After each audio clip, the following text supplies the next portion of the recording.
आज हम जिस मूवी को एक्सप्लेन करने वाले हैं 2015 में आई फिल्म जिसका नाम है अडल्टर्स। ये मूवी क्राइम ड्रामा और थ्रिलर मूवी है।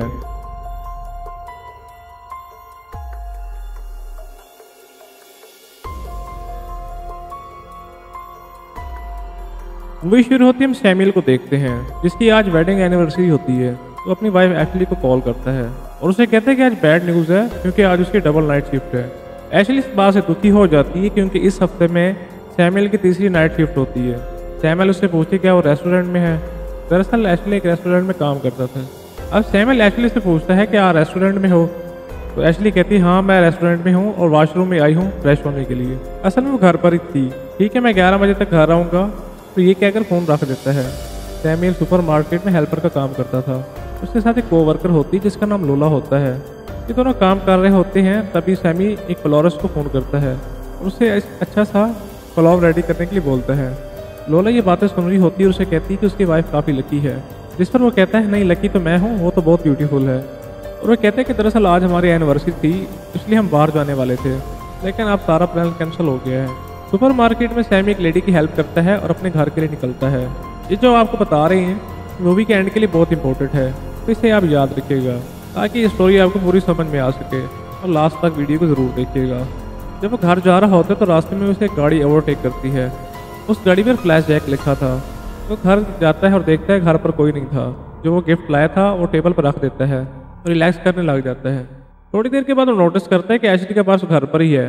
उसे कॉल करता है और फ़ोन की रिंग ऊपर से आती है। जो ऊपर जाकर देखता है उसकी वाइफ किसी और के साथ इंटीमेट हो रही होती है। सैमी डिप्रेशन में चला जाता है। उसके घर में जो गन्स रखी होती है उनको उठा लेता है। उसे ख्याल आता है कि ऊपर जाकर उन दोनों को मार डाले लेकिन वो ऐसा नहीं करता। उसे ठंडा करने के लिए नीचे आकर वोटिंग करता है। इसके बाद ऊपर चला जाता है। जब एशली उसे नोटिस करती है वो उसका लवर अलहदा हो जाते हैं। वो दोनों बहुत डरे हुए होते हैं। सैमी के पास गन होती है तो उन दोनों को वहीं रुकने के लिए बोलता है। उसे उनसे कुछ सवाल करने थे।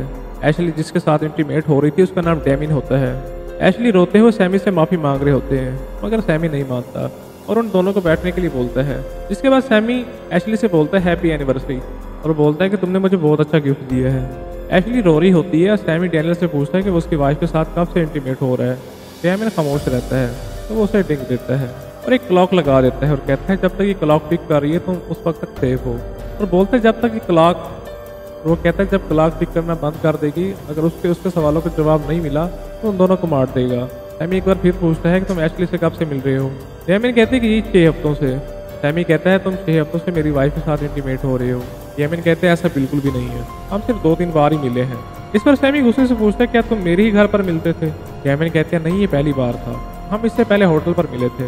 ये दोनों ऑनलाइन एक दूसरे से मिले थे। तब सैमी को एशली के बाद याद आती है वो अक्सर कहा करती थी वो ऑनलाइन अपने स्कूल के दोस्तों से बात करती है और एक्चुअल में डैनियल से बात करती थी। वो डेमिन से पूछता है कि उसकी वाइफ के साथ इंटीमेट होकर कैसा लगा है। इस पर डेमिन कोई जवाब ही नहीं देता। अब एशली चाहता है कि डेमिन और एशली उसके सामने ही इंटीमेट हों। एशली इस बात से मना करती है। एशली के पास गन होती है तो इसलिए उन दोनों को उसके सामने ही इंटीमेट होना पड़ता है। इसी दौरान एशली के बॉस का फ़ोन आता है और सैमी कॉल रिसीव करते हुए कहता है आज एशली काम पर नहीं आएगी, दरअसल कोई फैमिली प्रॉब्लम है। इस पर सैमी कहते हैं सेम ऐसी सिचुएशन उसने एक मूवी पर देखी थी। एक आदमी एक टैक्सी पर एड्रेस पे चला जाता है। ये उसका घर नहीं होता है और ऊपर से रूम की विंडो से अपनी वाइफ को देख सकता था। मूवी में ये बता रहा था तो किस तरह से उसकी वाइफ को मारने वाला है। सैमी कहता है उसे भी वैसा लग रहा है। सैमी फिर डैनियल के बारे में और जानना चाहता है। जब उसका वॉलेट चेक करता है तो उसमें कुछ क्रेडिट कार्ड और काफ़ी सारे पैसे होते हैं। उससे पूछता है कितना कैश तुम्हारे पास कैसे आया, क्या तुम एशली को पे करने वाले थे। और उसका शीशा सही निकलता है। एशली उसे कहती है ये सब पैसों के लिए नहीं कर रही थी लेकिन आज उसे कुछ पैसों की ज़रूरत थी। दरअसल सैमी के लिए उसे गिटार लेना था जिससे उसके लिए उधार ले रही थी, बाद में इसे चुका भी देती। सैमी कहते तुम इसे कैसे पे करती इसके साथ इंटीमेट होकर। जिस पर एशली कहती है कि उसकी सैलरी बढ़ने वाली थी। सैमी कहते हैं तुमने पैसा कमा लिया है और ऐसा कहकर सारे पैसे इसके मुंह पर फेंक देता है। सैमी कार्ड पर देखता है कि डेमिन एक फाइटर पायलट है। वो कहता है कि तुम्हारा काम यही है दूसरों के घरों में जाकर बम फेंकना, दूसरों का घर तबाह करके बादलों में छुप जाना। सैमी को भी एयरफोर्स में जाना था, उसके लिए उसने एग्जाम भी दिया था लेकिन वो फेल हो गया था। अब डेमिन कहता है अगर तुम चाहो तो मैं तुम्हें फाइटर पायलट बना सकता हूँ। सैमी कहता है अब कोई ज़रूरत नहीं है क्योंकि जब तुम यहाँ से जिंदा ही नहीं जाओगे तो फाइटर पायलट मुझे कैसे बनाओगे। सैमी को पता होता है कि एयरफोर्स में कोड नेम दिए जाते हैं तो उससे उसका कोड नेम पूछता है। डेमिन से पूछता है जिसे फ्लैश जैक्सन बुलाया करते थे। ये वही नाम था जो हमने पहले गाड़ी के नंबर प्लेट पे देखा था। डेमिन उसके हाथ में एक रिंग नोटिस करता है, मतलब कि वो शादीशुदा है। फिर डेमिन की वाइफ का नाम पूछता है। उसका नाम जास्मिन था। अब सैमी डेमिन से कहता है कि तुम्हारी वाइफ में कोई खराबी है, तुम इससे बेवफाई क्यों कर रहे थे। इस पर डेमिन कहता है मैंने तुम्हारी वाइफ के साथ कोई ज़बरदस्ती नहीं की है, ये हम दोनों की मर्जी से हुआ है। मैं मानता हूँ ये सब गलत है, लेकिन मुझे इस बात का अफसोस भी है।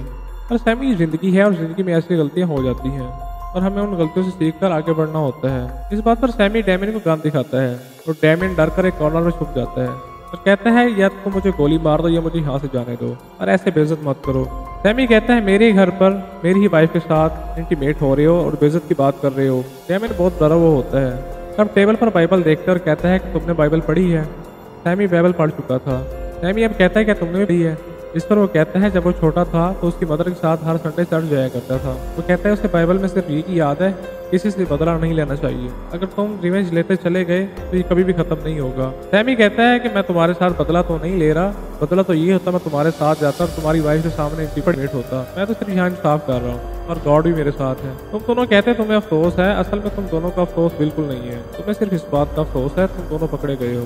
डेमिन कहता है मेरे पास कुछ पैसे हैं और आजकल हर किसी को पैसों की जरूरत है, तुम कुछ पैसे लो और मुझे यहाँ से जाने दो। सैमी गुस्सा होकर कहता है क्या तुम्हें लगता है मुझे पैसों की जरूरत है? जब तुम एशली के साथ इंटीमेट हुए थे तुमने सब कुछ मेरा लूट लिया था और जब मैं उसे देखता हूँ मुझे तुम दिखते हो। तब एशली कहती है इस पर डेमिन की कोई गलती नहीं है, जो कहना है मुझे कहो। फिर सैमी कहता है तुम्हें अपनी वाइफ को धोखा देना पसंद है या तुम्हें किसी और की वाइफ के साथ इंटीमेट होना पसंद है। इस पर डेमिन एक कहानी सुनाता है जिस पर वो कहता है 18 साल तक उसकी कोई गर्लफ्रेंड नहीं थी और उसके बाद उसके एक लड़की से शादी होती है। वो नहीं जानता था वो लड़की उससे प्यार करती थी भी या नहीं, इसलिए उसने अदर लड़कियों के साथ रिलेशन रखा था। काफी बार उसकी वाइफ ने उसे रंगे हाथों पकड़ा है, लेकिन अब वो सुधरने की कोशिश कर रहा है। इसके बाद सैमी डेमिन के पास 2 फोन देखता है। एक फोन वो फेयर के लिए रखता था। अब सैमी कहता है ये बात सच है कि पैसा खुदा है, तुमने मेरी वाइफ को पैसों के लिए खरीद लिया है। इस पर डेमिन कहता है वो और एशली दोस्त थे।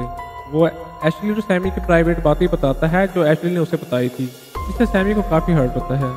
थोड़ी देर बाद एक और कहानी सुनाता है। वो कहते हैं ना उसका कोई भाई था ना उसका स्कूल में कोई दोस्त था, वो और सिर्फ उसकी मदर थी। एशली उसके फादर के बारे में पूछती है तो वो बताता है वो कायर था। सब लोग उसे ये बुलाते थे। बदकिस्मती से वो उसकी मदर का क्लास टीचर था। उसने उसकी मदर को प्रेग्नेंट करके छोड़ दिया था। तभी सैमी को लोला का फोन आता है। वो लंच ब्रेक में बाहर गया था और काफी टाइम तक वापस नहीं आता। तो बॉस उसे पूछ रहे थे कि तुम कहाँ गए हो। सैमुअल कहता है उसके घर कुछ प्रॉब्लम्स हैं तो वो नहीं आ सकता। फिर सैमी अपना फोन फेंक देता है ताकि कोई डिस्टर्ब ना करे। सैमी डेमिन को फोन देता है और उसे अपनी वाइफ को कॉल करने के लिए बोलता है। डेमिन फोन मिला के रख देता है। सैमी डेमिन की वाइफ को फोन करता है और उसे कहता है तुम्हारा हस्बैंड मेरे हाथों रंगे हाथों पकड़ा गया है, अब तुम ही बताओ मैं इसके साथ क्या करूँ। इसे गोली मार दो तुम्हारे पास आने के लिए छोड़ दूँ। ये फोन स्पीकर पे था और थोड़ी देर बाद जास्मिन वहाँ पर आ जाती है। डेमिन को लगता है उसे बचाने के लिए वहाँ आई है, लेकिन ऐसा कुछ भी नहीं था। उसे पनिश करने के लिए उसके सामने ही सैमी के साथ इंटीमेट होती है। इतना दुख सैमी और जैस्मिन को हुआ था वो उन दोनों को देना चाहते थे। इसके बाद जास्मिन चली जाती है। जाते जाते वो उसे कहती है तुम इसके साथ कुछ भी करो मुझे कुछ फर्क नहीं पड़ने वाला। सैमी एशली से कहता है कि अब कैसा लग रहा है, तुम दोनों भी इसी तरह किया होगा। और ये कहता है मैंने तुम्हारे लिए क्या कुछ नहीं किया, पर तुमने मेरे साथ ऐसा क्यों किया। एशली कहती है हम दोनों इसको ठीक कर सकते हैं, तुम जो कहोगे मैं वो कहूंगी। सैमी उसे गन देकर डैनियल को शूट करने के लिए बोलता है। वो डेमिन को शूट करती है पर बंदूक में गोली नहीं थी। सैमी बस ये देखना चाहता था वो उसे शूट कर पाती है नहीं। इस पर डेमिन कहते हैं अपनी जवानी अपने बचपन के रूल्स से गुजारते हैं और एशली से पूछते हैं कि उसके साथ क्या बुरा हुआ था। तब एशली खुद को एक्सप्लेन करती है। वो कहती है कि उसके फादर ने उसके साथ बुरा होने दिया था। उसके स्कूल के पास उसके फादर का ऑफिस था। वो हर रोज छुट्टी के बाद अपने फादर के पास जाती थी। एक दिन उसके फादर को काम था तो उनके बॉस उसे घर छोड़ रहे थे। वो थकी हुई थी और गाड़ी में ही सो गई थी। जब उसकी आंख खुली तो उसे देखा उसके बॉस का हाथ उसकी गलत जगह पर था और इसके बाद उनके फादर का प्रमोशन हो गया था और ऐसे ही चलता रहा। ये बात उसने अपने फादर को बताई थी, लेकिन उसने फादर ने झूठी कहकर ये बात टाल दी थी। वो कहते थे जब तक उसके बॉस खुश हैं तब तक सही चलता रहेगा। एशली अपने फादर से बहुत प्यार करती थी, बस वो उन्हें खुश देखना चाहती थी और जो हो रहा था बस उसने होने दिया। इस तरह उसके फादर के बॉस ने उसका बचपन छीन लिया था। सैमी को देखकर काफी दुख होता है और वह कहता है हम तीनों के साथ बहुत बुरा हुआ है पर आप सब खुदा पर छोड़ते हैं। वो रिवॉल्वर में एक गोली डालता है और बार बार टीका दबाता है। गोली किस पर चलेगी कुछ नहीं पता। इसके बाद गोली चलने की आवाज आती है और स्क्रीन डार्क हो जाती है। इसके बाद हम देखते हैं सैमी सोफे पर बैठा है और एशली चॉकलेट खा रही होती है। उसके पीछे डेमिन की बॉडी पड़ी हुई थी। फिर उसने बैक यार्ड में डेमिन की बॉडी दफना दी थी। एशली सब देख रही होती है। अगले ही पल में उसको रियलाइज होता है कि एशली उसके साथ नहीं है। एशली के स्कार भी हम उस कबर पर देखते हैं। दरअसल अब तक हमने जो मूवी में देखा था वो सब उसकी इमेजिनेशन थी। मूवी की शुरुआत में ही जब उसने सोचा था उसने एशली और डेमिन को मार दिया था और ऋषि आकर सब इमेजिनेशन कर रहा था एशली ने उसके साथ ऐसा क्यों किया, वो उसका सिर्फ इक्वलाइजर चाहता था। और इसी के साथ मूवी यहीं पर खत्म हो जाती है।